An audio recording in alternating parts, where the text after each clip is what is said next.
Well, good afternoon, everyone. This is Chris Dew with E1, and I'm the PopDock product manager, and I'm excited to talk to you today about how we can access historical dynamics GP data right inside of the Intacct interface if you've gone to that solution. So let's dig right in.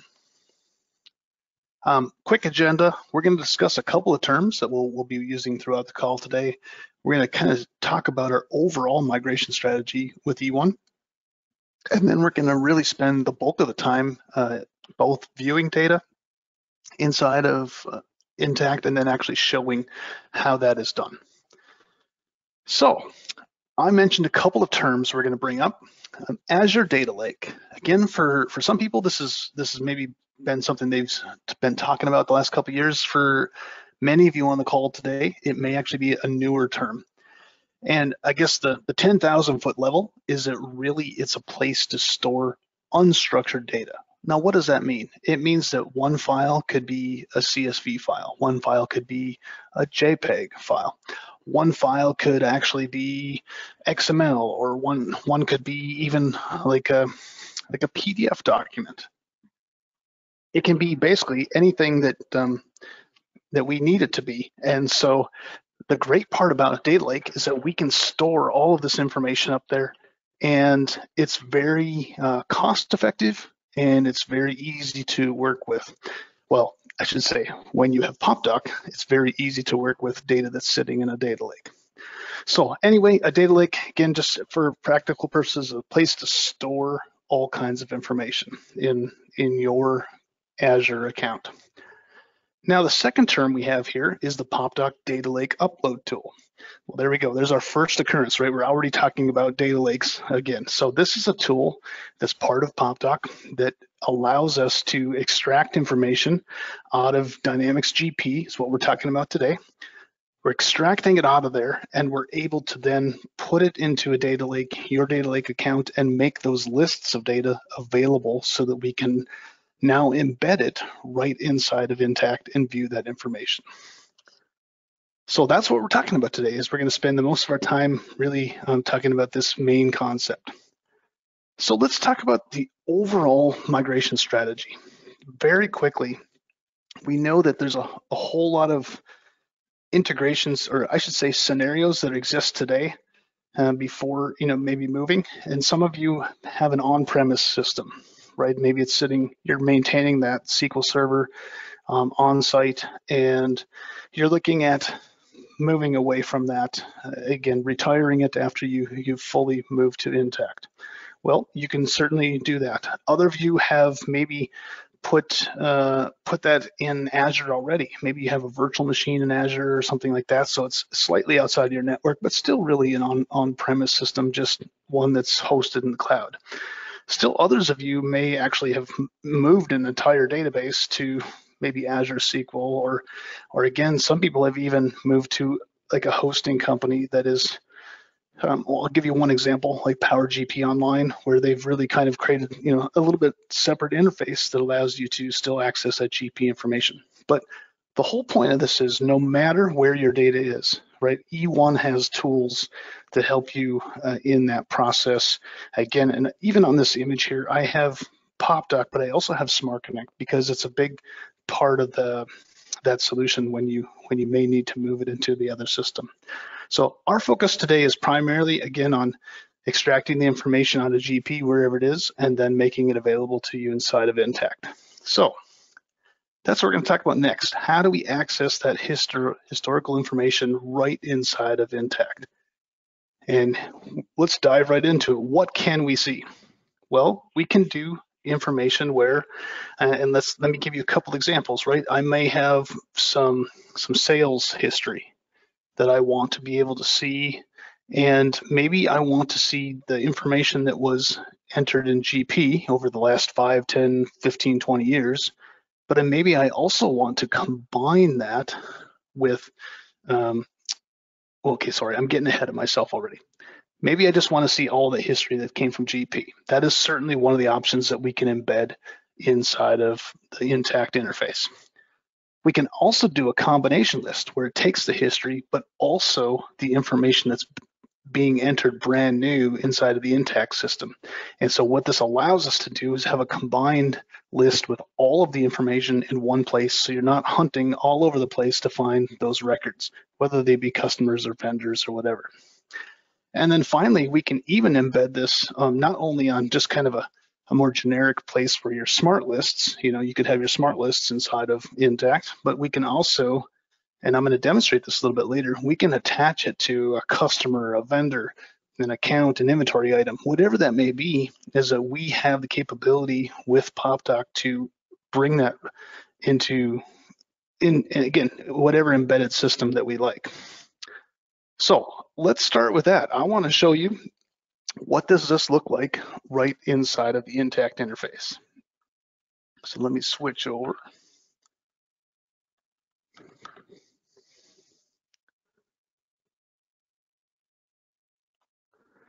And what I just wanted to show you is very quickly, in this example, this is one where I embedded it on the customer.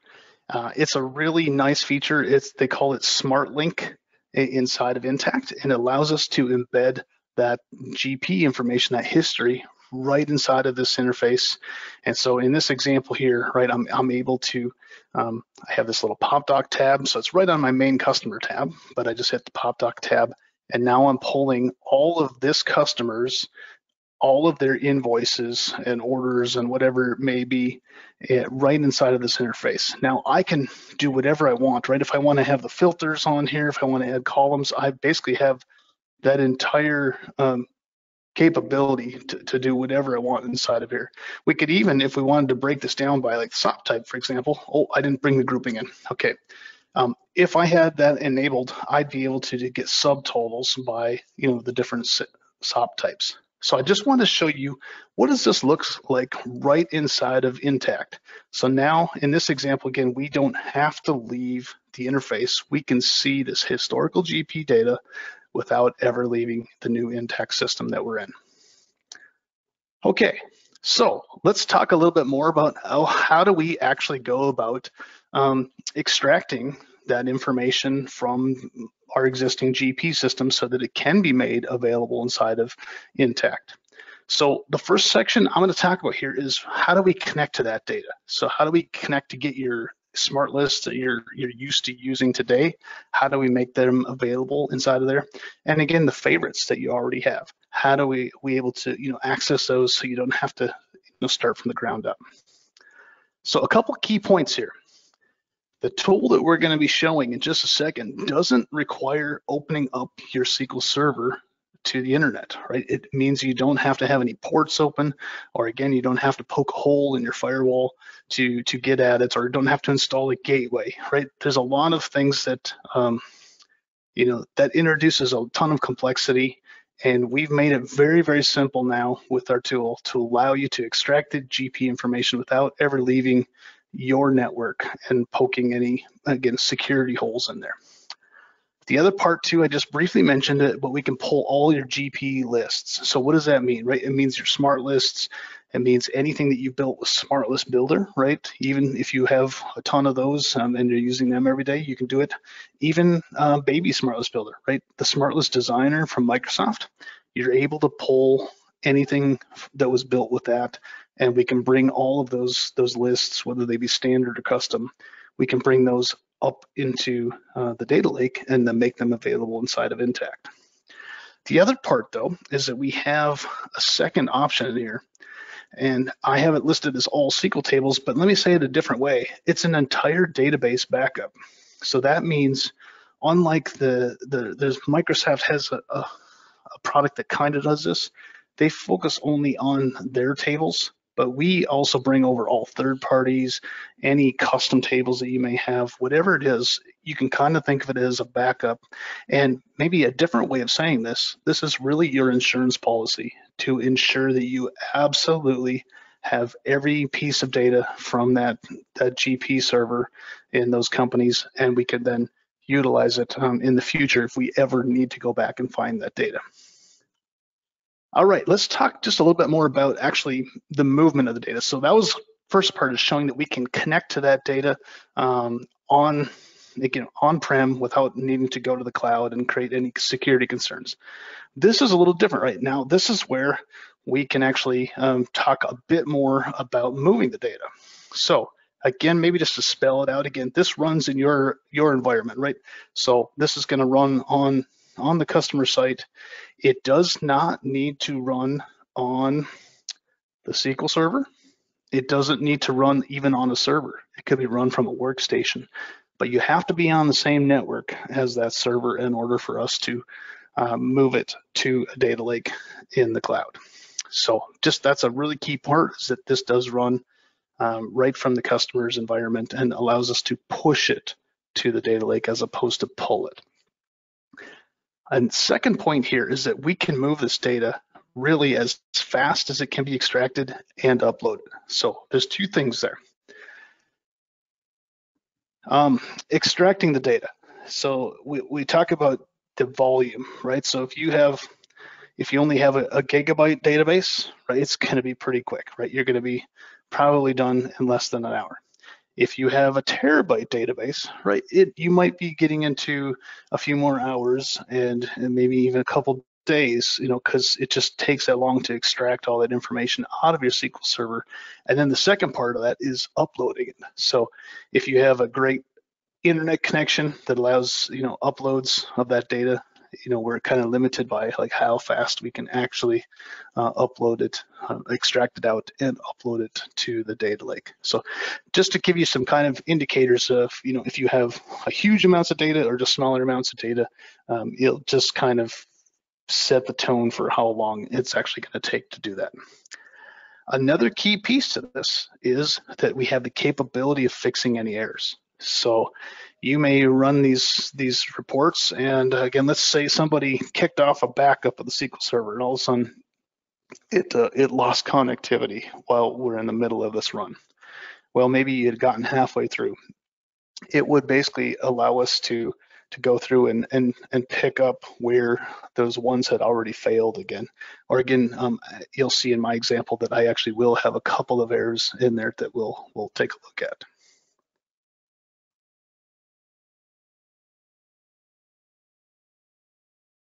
So I think it's time for a demonstration of what this really looks like.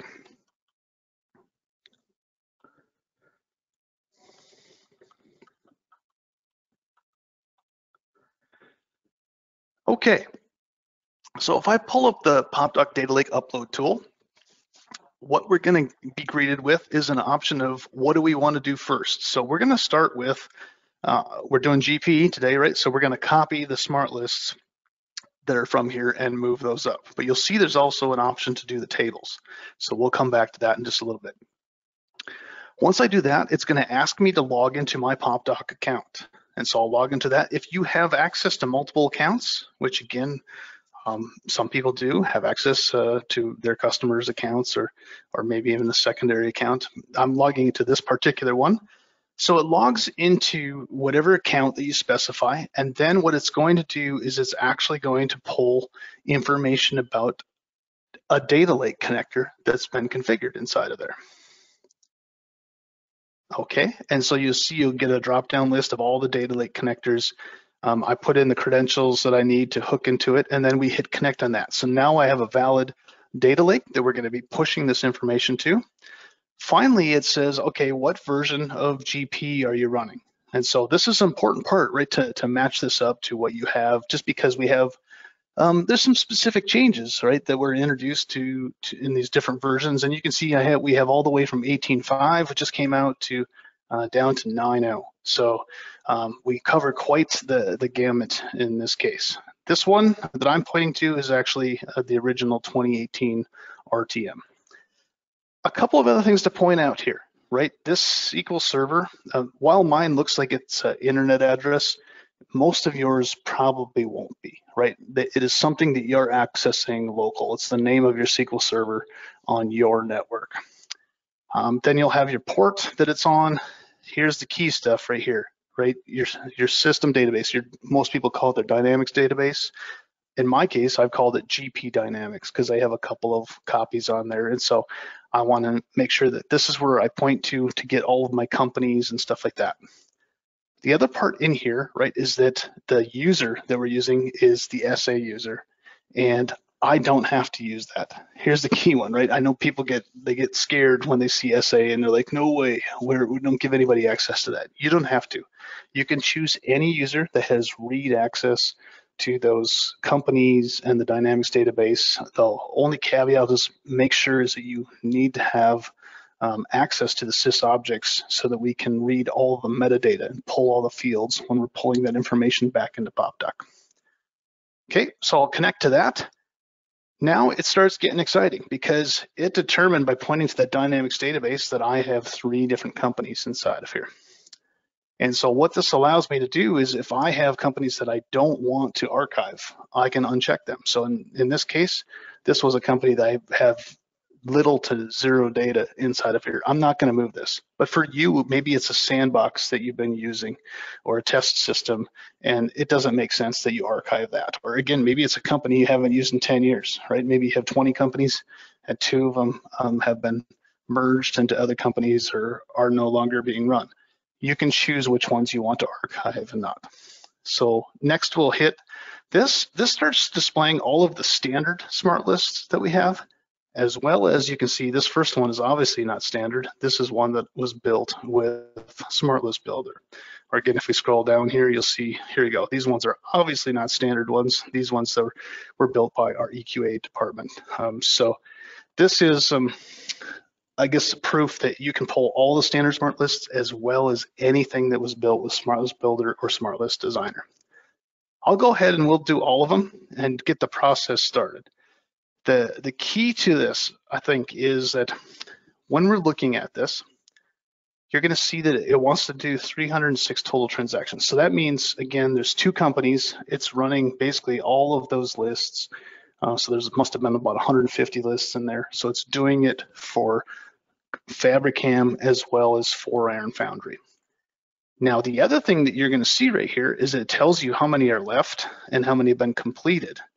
This one's kind of interesting because right now, this particular list is cranking away on a pretty large list, right? It has, I think by the time this one's done, it has over 300,000 records in there. So that's not just a small list, but what I want to point out is it literally is probably going to take about 30 seconds for that process to run inside of there. Okay, while this is cranking away a little bit, I want to go and I want to show you some other information right inside of PopDock that I think will make sense as we look into what this looks like. So as I log into the PopDock web interface, if I go into connectors, I just want to show you kind of the other side of things where everything is going. I told you we were putting it into an Azure Data Lake connector. So there we go. There's our ADL-GP connector. If I open this up, what you'll see here is that here are all those lists. So there we go. You can see here's we're starting to get some of these smart lists are coming in. They're cranking away and they're making their way inside of here. If we look at, we just saw the account transactions one, right? That's one that was, it was working on the big one. Here's all the fields or columns on this particular list. And you'll see that we're being smart about it, right? We know, since it's coming from GP, we know which fields are currencies or which fields are quantities, or even if there's a drop-down list, right? So if we have like an account type, if I go look at this drop-down list, what this indicates to me is that, here's, while it's stored in the database as 1, 2, 3, 4, here's actually what we want to display, because that's a lot more meaningful to our end users. The other part of this, right, is while this is being put into a data lake for archive purposes, we can still do some interesting things. I can still create custom calculated fields. And you'll see this is actually an option where it's brought over those calculated fields because we knew, that what some of those standard ones may be coming from Dynamics GP. So there's some really cool things that, again, you can still create custom calculated fields on this, even though it's still in a data lake. You can also choose, what fields will default when that list gets brought up for the first time. And we can even do all the things like you can on a normal list inside of PopDock where I can have related information. So what does that mean? Right, if I have, maybe it's an account, maybe we start with an account. If I wanted to drill down and see the detail that's in the account transaction list, I can make that the detail. And so basically those go-tos, if you will, that you were used to on the GP side of things, those are now available for you, even though it's sitting in an Azure Data Lake.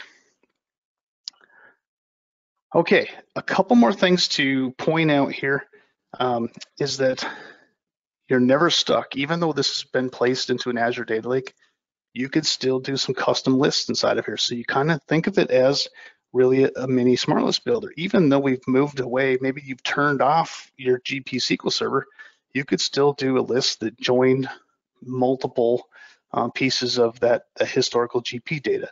Or again, I gave you an example of what if we wanted to merge the data that came from Intacct with the historical data. I can do a merge list or kind of a union, if you will, to pull all that data together and give it to you in one place. All right, so there's just a quick little look at the Azure Data Lake. What I want to show you next, though, is if I go back to the tool, it looks like we're getting pretty close to the end here. You'll see we have one failed list at this point in time, and we have 160 pending, just almost halfway, but I know there's not much data in these last ones, so they go really, really quick. So there's one of the status you can see. There's a skipped.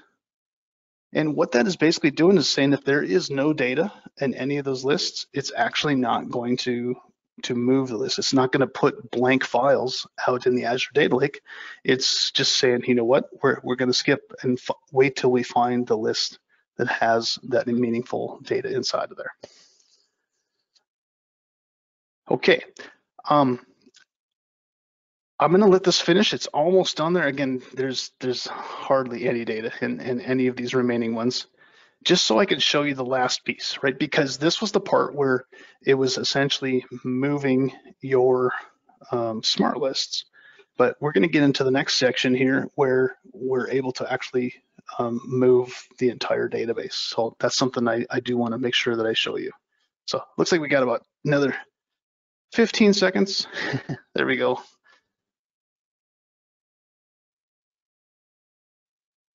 And there's our last one. There we go. We get our report. And a couple things to point out here, right? Remember, I told you we had some failures. So certainly we had one from the Fabricam company. We had one failure. If I hover over that, I can see, oh, looks like I have a bad calculated field in there. So that might say that maybe I had been tweaking a smart list builder list and I forgot to go back and change my calculated field or formula to one that actually was proper. So you'll get some guidance on, you know, what is wrong with it. And again, in this case, it might be a valid thing that, yeah, okay, we didn't really need to move that list because it never worked inside of GP. But if we look at here, we can see the company's changed. We now have like 8 errors for 4 and Foundry. What I know about each of these is that, like if I pull up this one, for example, it's telling me that basically it can't find the extender tables. Well, that's actually correct. I have not installed extender in this other company. Like I told you, I only have minimal data inside of there. And so what that means is basically these lists would have never ever ran properly inside of GP anyway. So it makes sense that you wouldn't archive it. But even if there was an error that, let's say you went into that smart list, you fixed your calculated field and said, you know what, now I'm ready, I'm actually going to run this again. So if I do this, now it's not going to do all of them, it's only going to run that one list. And again, I didn't fix anything, so I have the exact same error. It failed very, very quickly. But if I had gone into that smart list, fixed the calculated field that was wrong, now I have that option of seeing that data. Okay. So that's the first side of things. And again, just showing you how you can interact with the errors and fix things and rerun again if you have any that have given you problems. But if I hit run again, what this allows me to do is now do the tables. So we'll go ahead. Again, we're already logged in, so I just click through these real quick. Never say real quick. As soon as you do, it won't be quick. Okay, I'm going to put this in the same data lake as the other one. And still the same version of GP. Okay, here's what's different now though, right? Instead of getting companies, we're getting databases. Now, again, we know GP stores its information in multiple databases, but the difference here is that we're not going to be pulling lists. We're basically going to take whatever database you choose and we're going to back up the entire thing. So again, if we said we actually only want the Dynamics database and the Fabricam database, it's going to back up all the tables in each of those. So I think in this one, there's probably 2,500 tables. It's going to go through each and every one of them. And again, if there's any custom ones in there, whatever it may be, it's going to move that.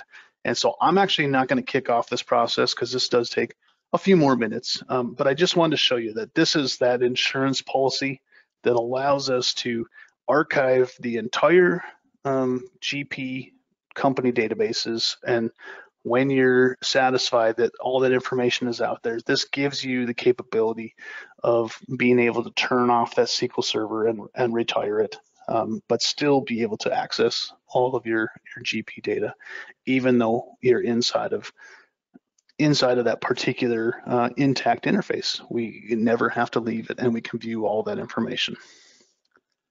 Okay, so let's just kind of recap. We're giving you, with the PopDock solution, we're giving you a way to securely connect to your Dynamics GP data without poking holes in your firewall. We're able to provide a way to quickly and I'll say easily move this data, right? Connect to it, extract it, move it to an Azure Data Lake without having to be a programmer. That's a really key thing. I think some people that have gone this route find that they're spending tens of thousands of dollars for a developer to make all this happen. And this is a tool that, again, you can run this more than one time, even if you have a scenario where you're running a test, and then maybe you're another month or two down the road, and now you're ready to move the final data for the production. You can run that process again, and it's very, very easy to set up. And then the last part, which is probably the most important part here, is that not only can we extract that data out of GP, but we make it accessible inside of Intacct. So that for me is probably the point that in a matter of minutes, you can have any data anywhere inside of Intacct that you need, and we can make sure that it's contextual so that we're pulling only that customer's data or only that vendor's data. And again, whether it's coming from just the history, or maybe it's coming from a combination of the history and the new information in Intacct. This is a tool that helps that happen. Okay, it's time for questions. So I'd encourage everyone out there to get your questions in. If you don't have, if you have them right now, just type them into the questions pane of our GoToWebinar, and we'll get through as many of these as we can. All right, let's go take a peek out there.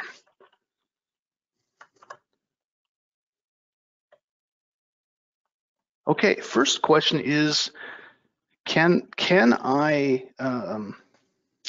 filter the amount of data that I want to move? For example, I want to move like the last 7 years. Oh, okay, yeah, that's a good question. Good question. Yes, currently what I was showing you in the tool today, it is going to move every piece of that, but we are getting ready to allow you to kind of define a range to say, you know what, I actually didn't want to move all of the data in those lists. I only wanted to move, the last 7 years. So we're going to give you a capability of adding a favorite, putting a restriction on, and allow you to restrict it down to just whatever period. Again, maybe it's 7 years, maybe it's 10 years, maybe it's 3 years. But whatever it is, you're going to have the capability of filtering that data down. So good question. Okay, next one is, so how far back on GP can you go? Yeah, I did show briefly in a drop-down list that we can go from the newest, the 18.5, all the way we've done so far down to 9.0 for a particular customer. But again, if you have a scenario, maybe you have somebody that's on, I don't know, 8 or 7 or something like that of GP. We can take a look together and see if there's something that's missing, because sometimes Microsoft was adding some new fields or whatever at the time, and we just need to figure that out before we do that. But basically, if it's SQL data, we should be able to get at it and archive that for you. All right.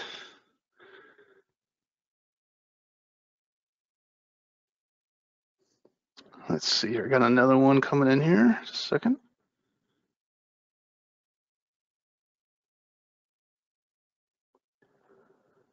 Okay, first question is, what does the install process look like? So again, there's maybe, I'm not sure exactly where this question is coming from. There's maybe 2 aspects to it, right? PopDock, the very first PopDock, is not really an install. That's all a cloud-based product. And so all your configuration to connect to your system is stored in, securely in the cloud. So that's the first part. There's not really an install for that.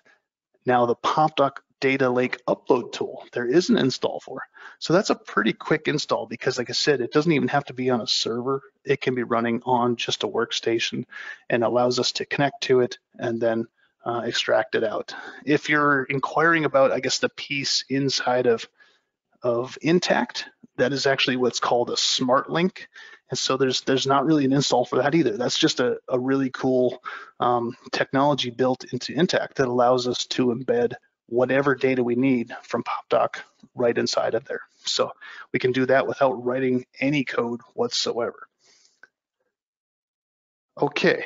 Here's another good one here. Do the number of Intacct users need to match the PopDock users? No, they don't, because we have different ways of sharing that data. You can basically have, for lack of a better term, a service account where it allows us to share that information using one user that has the rights to hit that Azure Data Lake. So all that security is set up inside of PopDock, but you have some control over it to allow you what needs to be shared. Okay, another one, how can I purchase PopDock? Well, there you go. That's a great question. And then it looks like the second part is that can my partner help with that? Yeah, that's great. If you are working with a partner, we do encourage you to go through them to do the PopDock purchase. Again, if you don't have a partner, we do have a way that you can work right directly with our team. If you go to sales@e1solutions.com for an email address, just send us a quick note and we'll make sure we get you connected to the right person. Okay. Another question is, how much does a data lake cost? That's another really good question. I do get this one quite often, and I struggle because I can't give you a solid answer because there's a lot of variables, but let me give you some guidance on this. If you have less than 100 gigabytes of data, and let's say you access it less than 10,000 times a month, what I would tell you is, for most people, it is going to be less than $20 a month. So it's a really cost-effective way of doing that. Again, if you have a terabyte of data and you're accessing it way more times a month, then those are some things where it will scale up. But let me give you a real-world scenario. We ran a ton of testing on this over the last couple of years, and I actually started getting a little bit scared of my Azure bill, because every once in a while somebody calls and says, hey, be careful, what you're spending. So I went to go proactively look and see what we were spending. And in a 12-month time period, even though we had done heavy testing and run hundreds of migrations, it had cost me $4.56. So it was, after that, I didn't feel so bad because it really wasn't ticking the meter too much. So I guess for most people, again, unless you have enormous amounts of data, you're not going to be paying too much for storing that data in a data lake. Okay, Do you have to use a data lake upload tool every time you want to pull pull GP data into Intacct? You will do. I did kind of mention a scenario where you may run a test, right, to kind of get some data in there, maybe get your end users going, oh, this is cool. I'm able to see some historical GP data. But then oftentimes there's another scenario when you're getting close, past the user acceptance stage, and you're going, okay, we're now done using GP. We now need to do that final archive, right? We're going to archive the entire database, and we want to, refresh all of our lists that are in there. So PopDock gives you that capability to redo that very quickly. You can make that happen, and again, without having to reconfigure all the connectors and stuff, you just say, hey, let's run this again, and it'll bring in all of that data. So again, you don't need to do it every time. It's something that you can do as many times as you like, but you don't have to do it all the time. It's just something that it's going to archive that data and make it available. Awesome. I don't think I have any other questions today. So what I will do is I'd like to thank everybody for their time. Thank you for joining me. And if you do have some additional questions, please do contact our sales team at sales@e1solutions.com. They will get you in the right direction. And again, whether it's working with your partner or again, working directly with them, we'll get you connected. So thank you for your time today and have a wonderful rest of your afternoon.